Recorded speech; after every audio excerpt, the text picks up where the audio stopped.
فرمایا حضور پاک علیہ الصلوۃ والسلام نے پھر مجھے جبرائیل علیہ الصلوۃ والسلام آگے لے کے روانہ ہوئے۔ میں نے کچھ لوگوں کو دیکھا، برا حال ہے، گندا حال ہے، اور رنگ کالا ہے، آنکھیں نیلی ہیں، رال ٹپک رہی ہے، نیچے کا ہونٹ نیچے زمین پہ پڑا ہوا ہے، لوگ روند رہے ہیں، پیچھے کا ہونٹ پیچھے کو پڑا ہوا ہے، گندی بدبو آ رہی ہے، سڑاہٹ آ رہی ہے، لوگ نفرت کر رہے ہیں، عذاب میں مبتلا ہے، مار پڑ رہی ہے۔ میں نے کہا کہ جبرائیل یہ کون لوگ ہیں، یہ کون ہیں؟ بتلایا جبرائیل علیہ الصلوۃ والسلام نے، اللہ کے نبی یہ وہ لوگ ہیں جو دنیا میں شراب پیا کرتے تھے۔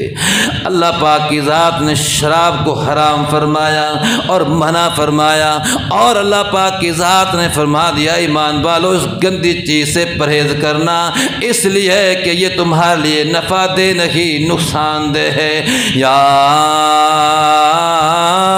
ایھا الذین آمنوا انما الخمر والمیسر والانصاب والازلام رجس من عمل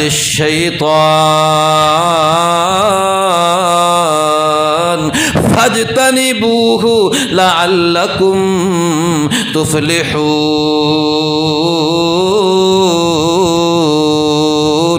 اے ایمان والو، بے شک شراب اور جوا اور بت پرستی رجسن یہ گندگیاں ہیں، من عمل الشیطان شیطانی کام ہے، فاجتنبوہ اے ایمان والو تم نے ان گندی چیزوں سے پرہیز کرنا ہے تاکہ تم کامیاب ہو جاؤ۔ انما یرید الشیطان ان یوقع بینکم العداوۃ والبغضاء فی الخمر والمیسر ویصدکم عن ذکر اللہ وعن الصلاۃ فہل انتم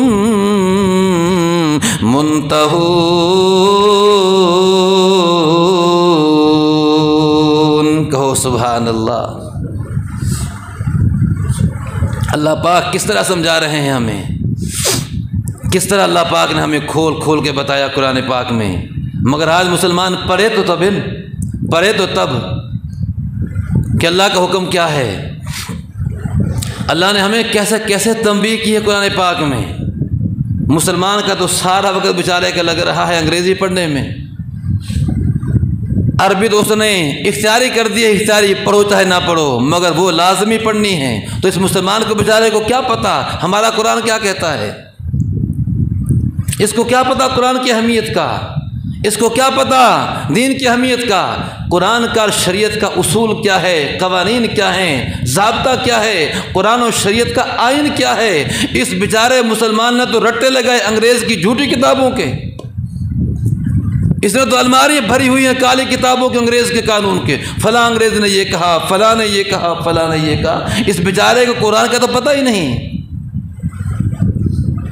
اللہ پاک کیسے سمجھا رہے ہیں، فرمایا اے ایمان والو ہم تمہیں اچھی باتیں بتا رہے ہیں، ان گندی چیزوں سے پرہیز کرنا ہے۔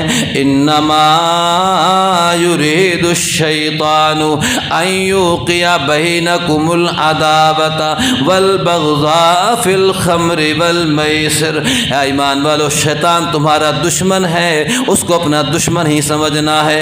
فاتخذوہ عدوا، اس کو دشمن ہی سمجھو، اپنا دوست نہ بناؤ۔ یہ تمہارا دشمن ہے، یہ تمہیں جوا کھلا کے، یہ تمہیں شراب پلا کے تمہارے اندر نفرتیں پیدا کرنا چاہتا ہے، یہ تمہارے اندر دشمنی پیدا کرنا چاہتا ہے، یہ تمہیں لڑانا چاہتا ہے۔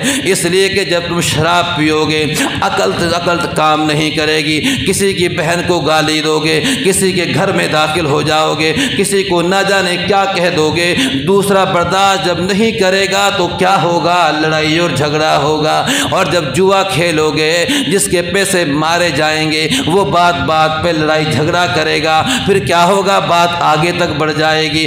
اللہ پاک فرما رہے ہیں شیطان تمہیں یہ کام کرا کے تمہیں لڑانا چاہتا ہے، تمہارے اندر نفرتیں پیدا کرنا چاہتا ہے۔ وَيَصُدَّكُمْ عَنْ ذِكْرِ اللَّهِ وَعَنِ الصَّلَاةِ فَهَلْ أَنْتُمْ مُنْتَهُونَ۔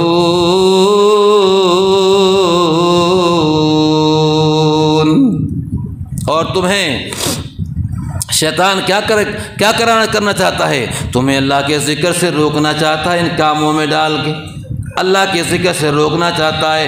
جب تم شراب پیو گے اتنا دھیان لگے گا ادھر، نماز کی پرواہ ہی نہیں رہے گی، ساری رات گزر جائے گی، وقت ضائع ہوتا چلا جائے گا، پتہ کچھ نہ نہیں رہے گا۔ اللہ پاک اتنے نقصان بیان کرنے کے بعد کہہ رہے ہیں فَهَلْ أَنْتُمْ مُنْتَهُونَ۔ اے ایمان والو، اب تم ان چیزوں سے رکو گے کہ نہیں رکو گے؟ بتاؤ۔ اللہ پاک پوچھ رہے ہیں ہم سے، یہ نہیں کہا کہ رک جاؤ، بلکہ یوں کہا فَهَلْ أَنْتُمْ مُنْتَهُونَ۔ اب تم رکو گے کہ نہیں رکو گے؟ اتنے نقصان ہیں اس میں، اس گند میں اتنے نقصان ہیں، اب تم بتاؤ تم اس گند میں پڑو گے یا ہمارا حکم مانتے ہو اس گندی چیزوں سے بچو گے؟ اگر آج ان گندی چیزوں سے بچو گے ہم تمہیں اس سے بہتر شراب جنت میں ایسی شراب پلائیں گے جو مہر لگی ہوئی ہوگی۔ وَسَقَاهُمْ رَبُّهُمْ شَرَابًا طَهُورًا۔ ارے ایمان والو، آج اس گندی شراب سے بچ جاؤ گے، ہم تمہیں پاکیزہ شراب پلائیں گے۔ لا يصدعون عنها ولا ينزفون۔ ایمان والو، ایسی شراب جنت میں پلائیں گے ہم تمہیں جس شراب کو پینے سے نہ دماغ میں فطور پڑے گا، نہ عقل بہکے گی، بلکہ مزیدار ہوگی، مزیدار ہوگی۔ اللہ پاک فرما رہے ہیں، لیکن مسلمان کو پتہ ہی نہیں۔ اللہ پاک کی ذات نے ہمیں ان چیزوں سے روکا جو ہمارے لیے نقصان دہ ہیں، اور ان چیزوں کی طرف لگایا، ہمیں ایمان دیا، اتنی بڑی دولت دی، ایمان سے نوازا، اور ہمیں کیسے کیسے سمجھایا، مثالوں سے، واقعات سے سمجھایا کہ تم نے ان کاموں میں نہیں پڑنا جن کاموں میں پہلے لوگ پڑے اور ناکام ہوئے۔